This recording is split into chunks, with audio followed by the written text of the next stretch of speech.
Halo, kita jumpa lagi di spesial dialog inews.id untuk membahas sebuah persoalan yang sedang menjadi perbincangan di masyarakat. Bersama saya, Latif Sregar, inilah spesial dialog.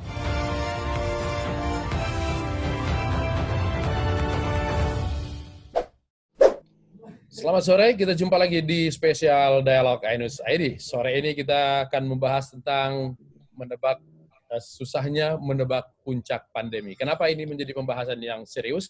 Karena kepiawaian kita atau ketepatan kita bisa menebak puncak pandemi akan membuat kita fokus atau tepat menentukan kebijakan-kebijakan ke depan. Saya Latif Sregar, hari ini kita akan bersama dengan Mbak Brian Sri Prahastuti, tenaga ahli utama KSP. Selamat sore Mbak Brian. Selamat sore Bang Latif. Ya, kemudian ada Pak Dedi Rahim, Wakil Wali Kota Bogor. Selamat sore Pak Wali. Selamat sore Mas Latif. Ya, dan jauh-jauh dari Queensland, Australia, Bung Diki Budiman dari Griffith University. Selamat sore. Selamat malam. Oh, sudah tutup Australia sana ya? Oh, udah Isa ini. Ada Isa. Baik, saya ke Mbak Brian dulu. Mbak Brian, seberapa penting sih sebetulnya kalau bagi pemerintah kita membuat kurva pandemi atau menebak puncak pandemi, atau seperti yang Presiden bilang kemarin, bulan Mei ini kurva penyebaran virus harus sudah negatif, sudah turun? Ya, kalau di dalam pembahasan sehari-hari sih memang kita tidak pernah berbicara tentang kurva ya. Tetapi yang ada itu kan dipantau setiap hari pertambahan kasusnya, kemudian tingkat kematiannya, jumlah kematiannya itu dipantau setiap hari, dan setiap minggu itu Bapak Presiden kan selalu mengevaluasi bagaimana pelaksanaan penanganan COVID-19 ini di Indonesia yang dihadiri oleh Kepala Gugus Tugas dan juga para menteri. Demikian, jadi tidak secara spesifik membicarakan tentang kurvanya itu, tetapi kalau kita lihat setiap hari, gugus tugas kan mengeluarkan situation report. Di dalam situation report itu, karena ada tuh data pertambahan jumlah kasus baru setiap harinya itu ada, dan diikuti dari hari ke hari. Jadi dengan sendirinya kurva itu akan kelihatan di sana, dan ini menjadi basis untuk untuk aksi hari per harinya maupun untuk evaluasi di setiap minggunya. Oke, artinya ketika kita memandangi angka-angka itu, ada keinginan supaya angka jumlah positif per hari itu turun, tentu harus ada action yang dilakukan untuk menekan itu. Iya, betul sekali. Karena kita tahu kenapa social distancing itu diambil sebagai kebijakan pemerintah saat ini dalam penanganan COVID-19, itu kan tujuannya secara kasat mata, kalau di dalam grafik tadi kan kelihatan dengan pelandaian kurva ya. Jadi tentu saja ini menjadi penting untuk mengambil keputusan tadi. Kalau kemudian semua aksi yang dilakukan, kita lakukan, ternyata tidak memberikan dampak perubahan apa-apa, artinya kan kita harus mengevaluasi apa yang sudah kita kerjakan. Efektif atau tidak. Karena secara evidence, kita tahu bahwa social distancing yang kemudian kita terjemahkan menjadi secara komprehensif ya, dengan intervensi yang lain itu menjadi satu kesatuan yang kita sebut sebagai PSBB, ini secara keilmuan kita tahu seharusnya dia efektif. Sehingga pemerintah berani mengambil keputusan social distancing dan PSBB ini menjadi kebijakan yang kita ambil dalam penanganan COVID-19 di Indonesia. Adanya keinginan untuk melakukan relaksasi terhadap PSBB, kemudian dimulai transportasi luar kota yang mulai dilonggarkan walaupun masih bersyarat itu, apakah berdasarkan pada data sudah mulai turunnya penyebaran virus tersebut? Oh, enggak juga ya. Karena sebetulnya kan kalau kita lihat prinsip utama dari PSBB itu kan pembatasan pembatasan aktivitas bergeraknya orang ya. Tidak dikatakan di situ menutup suatu wilayah, menutup semua sarana transportasi, sehingga menutup satu wilayah untuk terkoneksi dengan wilayah yang lain. Kan secara prinsip PSBB tidak berbicara seperti itu.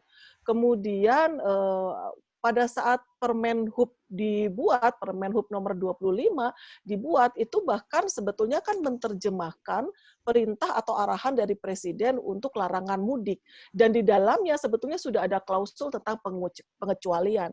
Sehingga sebetulnya tidak, kalau saya melihatnya ini tidak sebagai sebuah pelonggaran, karena memang dari awal memang tidak dilarang, Tidak diketatkan memang. tidak ditutup, iya gitu. Hanya pengecualiannya ini kemudian somehow kemudian di-stated, disebutkan begitu. Oke. Saya ke Bogor dulu. Pak Wawali, dalam pekan-pekan ini perkembangan jumlah pasien positif di Kota Bogor itu seperti apa? Betulnya dalam 2 minggu terakhir ada semacam situasi yang cukup melanda ya. Artinya ada penambahan itu juga cukup lama. Artinya kemarin-kemarin itu sempat 4 hari tidak ada penambahan sama sekali. Kemudian hari Kamis kemarin ada penambahan 2. Ditambah lagi 5 hari ke belakang juga tidak ada penambahan. Hari ini baru bertambah lagi 3. Jadi artinya kalau kami melihat begini, kami melihat tidak sinkronnya masalah hasil swab test, terutama dari segi waktu. Ya, jadi waktu pelaksanaan swab test dengan hasil itu jedanya terlalu panjang. Sehingga apa yang terjadi saat ini tidak mencerminkan situasi realnya. Dan ini cukup berbahaya kalau kemudian kita tidak ambil langkah untuk mencari alternatif bagaimana swab test itu bisa dipercepat hasilnya. Nah, kalau saja ada kesesuaian waktu antara pelaksanaan swab test dengan hasil yang didapat, tentu kebijakannya akan lebih tepat. Nah, ini kalau melihat dari sisi Bogor, kita tiba-tiba menjadi optimis.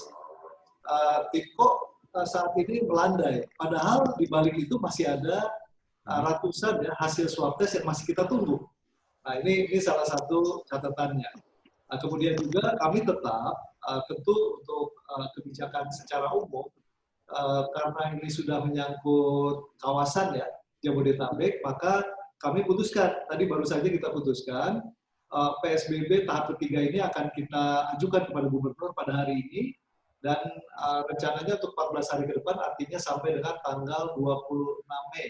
Okay. Padahal batas waktu status bencana nasional corona itu kan tanggal 29. Ya.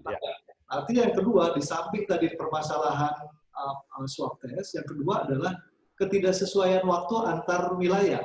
Jabodetabek sendiri terbagi 3 wilayah. Wilayah DKI sendiri waktunya, kemudian Bodebek sendiri, kemudian Tangerang Raya juga sendiri.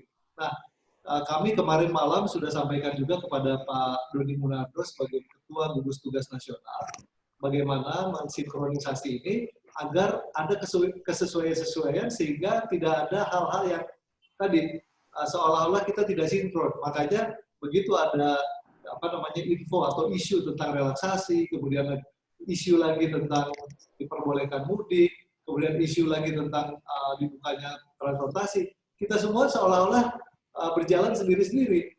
Nah, kita sih berharap sebetulnya dari BNPB ya bisa mengambil alih semua ini, kemudian mensinkronkan semua dan kita berjalannya bersama. Dan kita tentu berharap tanggal 29 itu betul-betul batas akhir status bencana nasional. Baik. Pak Wawali, saya satu lagi pertanyaan. Ketika kemudian sudah optimis, penyebaran sudah mulai landai, tapi kemudian Pak Wawali dan kawan-kawan masih ingin memperpanjang PSBB, bahkan berusaha menyurati Menteri Perhubungan untuk menghentikan KRL sementara sampai ke Bogor dan di Depok. Kenapa? Bukankah tadi optimis bahwa sudah landai, kenapa harus bikin pengetatan seperti itu lagi? Begini, karena 8 sektor yang dikecualikan ini, itu kan merepresentasikan 75% dari kehidupan kita sehari-hari. Jadi sebetulnya efektivitas PSBB ini hanya 30%. Nah, bagaimana kalau kita tidak topang dengan sektor pendidikan dan sektor keagamaan misalnya? Pasti hancur. Nah, kalau kemudian dari 8 sektor yang dikecualikan masih diberikan rekomendasi lagi oleh Kementerian Perindustrian misalnya untuk industri yang tidak dikecualikan, kan artinya kita menambah resiko. Sementara di satu sisi dengan pengikatan kita kepada PSBB, kita harus menanggung biaya sosial yang jumlahnya puluhan bahkan ratusan miliar. Nah, kami kan ada ketakutan, daerah itu ada ketakutan. Di satu sisi kami tidak punya penghasilan, pemasukan, tetapi di satu sisi yang lain kita harus bayar biaya sosial yang timbul. Oke, baik. Saya ke Australia. Bung Diki, angka-angka sudah dipaparkan tadi baik oleh Mbak Brian maupun Pak Wali. Yang itu adalah pengumuman harian yang disampaikan dengan jumlah positif, sembuh, dan meninggal. Tapi kemudian ada yang bilang, sebetulnya kalau mau menentukan begini harus ada kurva pandemi. Apa sih yang membedakan kurva yang harian yang diumumkan itu dengan kurva pandemi yang katanya belum ada itu? Jadi pertama saya ingin menyampaikan juga, pertama kita harus menyadari bahwa kondisi pandemi COVID ini potensi akan berlangsung lama. Artinya kita harus siap dalam kondisi maraton. Ini harus terutama oleh pemerintah daerah dan tentu pemerintah pusat. Sehingga dengan menyadari kondisi ini sudah tidak bisa dipungkiri dan ini sudah sangat valid ya, sangat valid. Mungkin 90% Artinya dari awal saya ingin menyampaikan, dari awal saya termasuk yang tidak setuju dan tidak pernah menyarankan untuk diberlakukan PSBB. Karena apa? Karena untuk kondisi Indonesia banyak hal yang cukup merugikan. Ya, dari dalam posisi saya tidak pernah menyarankan PSBB. Yang penting itu adalah melakukan strategi utama dari pandemi, yaitu dengan TTI lah sekarang lebih populernya belakangan ini. Disebutnya dengan testing, tracing, dan isolasi. Oke. Nah, karena ini lebih cost efektif dan cost efisien, terutama untuk Indonesia. Masalahnya bila kita melakukan PSBB pun, tadi kan seperti disampaikan oleh Pak Wali, memang betul relatif tidak terlalu efektif. Malah cenderung akan lebih memberikan efek kolateral atau efek yang kurang kita harapkan lah. Dan ini terutama juga artinya sebetulnya kita ada ketinggalan waktu. Karena dengan adanya PSBB itu sebetulnya ada kecenderungan masyarakat itu seolah-olah menganggap PSBB adalah solusi. Padahal yang namanya karantina wilayah atau istilah mungkin dianggap lockdown ya atau PSBB itu adalah sifatnya melengkapi dari strategi utama yang TTI tadi. Nah, kembali kepada kurva ini sifatnya kan tools saja, membantu mengguideline. Karena secara teoritis pun, kurva ini tidak pernah ada yang sempurna.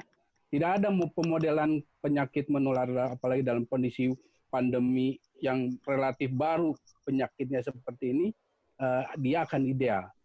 Tetapi setidaknya dengan adanya kurva pada epidemi atau pandemi ini, epidemiologi ini, itu akan menuntun, mengguide apakah intervensi yang dilakukan, apakah sudah tepat atau belum. Nah, kurva ini ada banyak faktor yang harus dipertimbangkan untuk menentukan kurva atau membuat kurva yang sangat ideal. Salah satunya yang paling sering saya ungkap ada dua. Pertama adalah mengukur angka reproduksi efektif. Karena ini yang akan memperlihatkan apakah kita sudah berhasil menekan penyebaran. Kedua adalah melihat apakah efektivitas dari testingnya itu. Seperti yang tadi disampaikan Pak Wali, ada jeda waktu. Jadi ketika Bapak juru bicara melaporkan, sebetulnya yang dilaporkan adalah kondisi, bukan hari ini sebetulnya kan. Artinya kondisi mungkin 1 minggu atau 2 minggu lalu. Nah ini sudah bagus. Kita harus apresiasi itu pemerintah. Namun kita harus berupaya lagi dengan cara memperkuat bukti adanya intervensi yang efektif ini dengan menyajikan data dua tadi, yaitu angka reproduksi dan namanya positivity rate. Itu adalah jumlah kasus positif dibagi jumlah yang dites. Dan sejauh ini jumlah spesimen yang sudah teruji dibanding dengan jumlah penduduk kita itu masih sangat miring sekali ya, jauh ya? Ya, masih sangat belum ideal. Angka hari ini kalau saya tidak salah tadi saya hitung di antara 8-9%. Sebetulnya untuk Indonesia angka positivity rate untuk tes ini 5% pun sudah bagus. Oh, oke.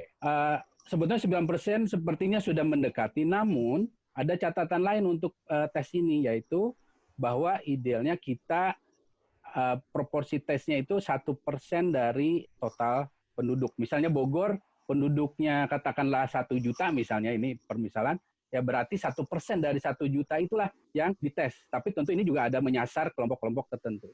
Oke. Secara umum artinya jangan juga terlalu terpatok pada pemodelan atau kurva ataupun kita namakan modeling ini. Tetapi yang jelas selama pemerintah bisa memberikan data dan menyajikan data bukti bahwa klaim intervensi yang dilakukan ini sudah efektif dengan 2 yang angka tadi, disebut dengan R0 kalau di kita, angka reproduksi, dan juga positivity ratio tadi, saya kira itu sudah sangat membantu memperjelas.